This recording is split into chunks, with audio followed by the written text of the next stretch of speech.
وەفدێکی حکوومەتی هەرێمی کوردستان بە سەرپەرشتی شۆڕش ئیسماعیل وەزیری پێشمەرگە سەردانی بەغدای کرد و لەگەڵ وەزیری بەرگری عێراق کۆبوونەوە. لە دوای کۆبوونەوەکەش لە کۆنگرێکی ڕۆژنامەوانی هاوبەشدا باسییان لەو خاڵانە کرد کە لەسەری ڕێکەوتون. ئەو بابەتەی لەگەڵ وەزیری پێشمەرگە و وەفدی هاوڕێی تاوتوێکرا بریتی بوو لە میکانیزمی چۆنەتی پێدانی موچەی هێزەکانی پێشمەرگە و گەیشتنە میکانیزمێک بۆ پێدانی موچەی هێزەکانی پێشمەرگە بەهۆی ئەوەی هێزەکانی پێشمەرگە بەشکن لە هێزە چەکدارەکانی عێراق.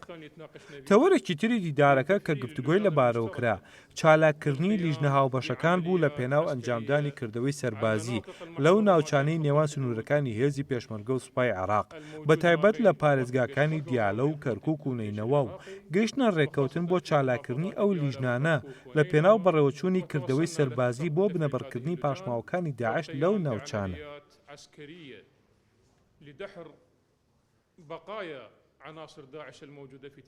موچەی هێزەکانی پێشمەرگە بۆ ساڵی 2019 و 2020 و ساڵانی داهاتوو خەرج دەکرێت لە چوارچێوەی میکانیزمێکی کارکردن بۆ خەرجکردنی موچە.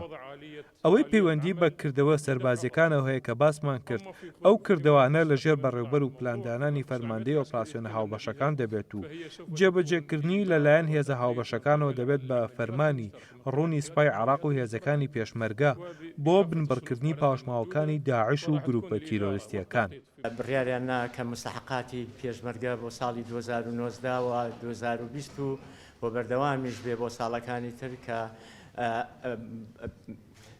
پێشمەرگەی کوردستان هێزی پێشمەرگەی کوردستان جزئێکی ئەساسیە لە سیستەمی ئەمنی و دیفاعی عێراقی بۆیە حەقی خۆیەتەوە هەموو ئەرکەی لەسەر شانە شایستەکانی خۆشی پێ بدرێ. ئومێدمان وایە ئەوەی ئەمڕۆ ڕێکەوتین لەسەر ئەوەی کە پێکەوە لیژانی مشتەرەکمان هەبێت بۆ ڕوبەڕووی هەموو ئەو مەترسیانەی کە لەم ناوچە جێناکۆکانەیە هەیە پێکەوە چارەسەریان بکەین و ناوچەیەکی ئارام بۆ هاوڵاتیانی ئەو ناوچەیە بەدەست بێنین.